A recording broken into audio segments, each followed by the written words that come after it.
vamos lá. A gente vai subir um pouquinho mais essa notícia que nós temos que dar agora aqui no Acorda Metrópolis. Essa mulher se apresenta como uma revendedora de maquiagens com dicas de beleza nas redes sociais, mas que no papel é dona de uma suposta empreiteira que foi contratada por 8 milhões de reais para poder tocar aí uma obra de mais de 200 milhões de reais lá no Maranhão. Quem vai trazer mais detalhes para a gente é o nosso colunista Tássio Lohan. Tássio Lohan, bom dia para você. Eu venho acompanhando aqui a sua coluna, porque essa semana nós tivemos aí muitos assuntos envolvendo o estado do Maranhão, né, Tássio? Exatamente, Marília. Muito bom dia, muito bom dia. A gente fez essa investigação aí em relação ao Maranhão e está publicando uma série de reportagens sobre esse assunto, que é a construção de uma avenida litorânea que vai ligar São Luís, né, a capital, ao município vizinho de São José de Ribamar. Essa construção ela tem sido anunciada como uma obra histórica pelo governo de Carlos Brandão, né, o governador. Como se fosse a maior obra, uma das maiores obras da história do Maranhão. É uma avenida que já existe, ela já tem 7 quilômetros, agora o governo vai prolongar essa avenida dando outros 7 quilômetros, né? Ou seja, no total vai ficar com 14 quilômetros. Ocorre que uma fiscalização feita pelo TCU identificou 8 graves irregularidades nessa construção, que vão desde superfaturamento, a princípio de 1 milhão, quase 2 milhões de reais, mas que isso pode ser maior ainda, uma vez que a fiscalização foi feita no ano passado. Restrição à competitividade ali na licitação, o governo do Maranhão acabou afastando algumas empresas e sobrou só uma empresa que é que faz a obra, a Lucena, e tem um caso também da subcontratação de uma suposta empresa de fachada, que é justamente dessa mulher que você, Marília, começou a falar hoje, que é a Aglai Fernanda Cruz. A Aglai, ela é dona, no papel, de uma empresa chamada Aglas Infraestrutura Limitada. Essa Aglas foi subcontratada nessa obra de 235 milhões de reais, né? Ou seja, né, o governo contrata uma empresa ali principal, que é a Lucena, e a Lucena subcontrata essa Aglas. Só que isso o governo do Maranhão já estava sabendo disso, já sabia dessa subcontratação. O problema é que essa Aglas tem uma série de indícios de ser uma empresa de fachada. Para começar, a Aglas está num prédio comercial, numa pequena sala ali em São Luís, sem nenhum indício de ser uma grande construtora que toca uma obra ali parte de uma obra de 200 milhões de reais. A Aglas não tem funcionário registrado no RAIS, né? O TCU fez esse levantamento. A Aglas não tem veículo, né? Sendo que a Aglas ali tinha pelo menos tem alguns maquinários, tudo mais. A Aglas não tem veículo registrada. E a dona da Aglas, que é essa mulher que está aí na tela, é a Aglai, que é no Facebook uma revendedora de maquiagens dessa loja de maquiagens aí, a Alice Salazar, né? Que é uma influenciadora aí de mais de 2 milhões de seguidores, inclusive. Não tem, nas redes sociais da Aglai, não tem nenhuma referência a uma obra, a uma empresa que toca obras ali de ordem milionária. E além disso, para piorar, se não está ruim, para piorar, a Aglai, que é essa mulher, ela também é servidora da rede pública do Maranhão.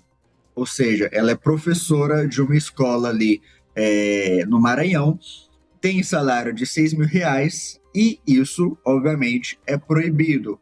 Servidores públicos, porque servidores públicos não podem ser administradores de empresas e, além disso, e muito menos, né, serem contratados pelo próprio Estado, né? Então, é uma série de irregularidades e uma delas que a gente explorou bem aí nessa reportagem que a gente publicou ontem aí sobre a revendedora de maquiagens que virou dona aí de uma empresa que toca obras milionárias no Maranhão. Ô, Tássio, se mexer um pouquinho mais acha, né? E encontra muita coisa, né? Se for a fundo. Tássio, eu tô com uma dúvida, porque a gente tá com eu tava até com a matéria que tá aberta aí, da obra de 235 milhões de reais lá no estado do Maranhão. Quero só saber se tem ligação a essa mesma que a gente tá falando dessa revendedora de maquiagens? Exatamente. Isso é tudo a mesma obra. essa empresa de fachada e as suspeitas ali levantadas pelo TCU. Essa obra aí de 235 milhões, o dinheiro vem do governo federal, né, do novo PAC. O governo Lula fez, inclusive, o presidente Lula fez, inclusive, um anúncio ali com Carlos Brandão, logo depois ali dele solicitar essa verba para o presidente, mas é executada pelo Maranhão. Então, o governo manda o dinheiro e, a partir daí, o próprio estado do Maranhão faz a licitação, contrata empresas, ali em tese, vistoria a obra, tudo mais.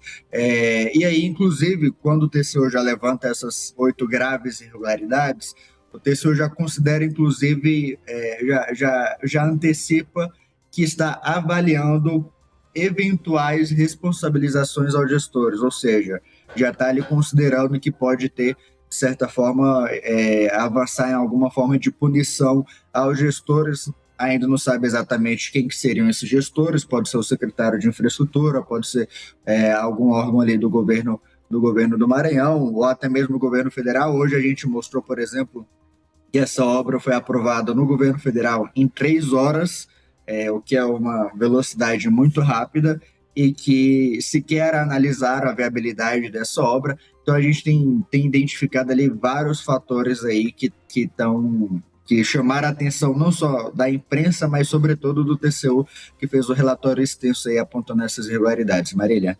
Tássio, antes eu estava conversando com o Gabriel Buzo, coordenador de política aqui do portal, né? E a gente estava falando sobre o fim da escala 6x1, como que o Congresso, né, quando ele quer, ele trabalha de forma rápida, e principalmente ano eleitoral. Aí eu tô aqui, eu vou até pedir para os meninos espelharem essa matéria que eu tô aqui agora, que é o Maranhão acelerou a obra superfaturada para entregá-la antes das eleições, né? Essa é uma chamada de obra vitrine do governador Carlos Brandão, do estado do Maranhão, que está na mira do Tribunal de Contas da União. Essa matéria ela é um pouquinho antiga, mas é só para a gente poder trazer o detalhe, né, Tássio? Que quando chega o período eleitoral, tanto obras quanto projetos, eles tendem a ter eles tendem a acelerar, né? Os seus comandantes ali, os seus gestores, eles tendem a acelerar de alguma forma isso para poder, de fato, mostrar ali para a população o que vem acontecendo. Eu quero tirar uma dúvida com você, Tássio. O governador Carlos Brandão, ele vai tentar a reeleição ou ele está preparando terreno para outra pessoa? O que ele vai fazer nessas eleições? Perfeito, Marília. Isso é um bom ponto, justamente porque essa obra aí que está cheia de irregularidade, ela ia terminar só em 2027, né? Ela começou em 2025, tinha 2 anos de duração ali prevista, mas oficialmente o governo do Maranhão cortou pela metade para tentar entregar aí no meio desse ano, ali por volta de abril deste ano, a revelia justamente das irregularidades que o TCU encontrou, né? Oficialmente eles dizem que era para atender necessidades estratégicas do estado do Maranhão, mas chama a atenção justamente que é pouco antes do período eleitoral.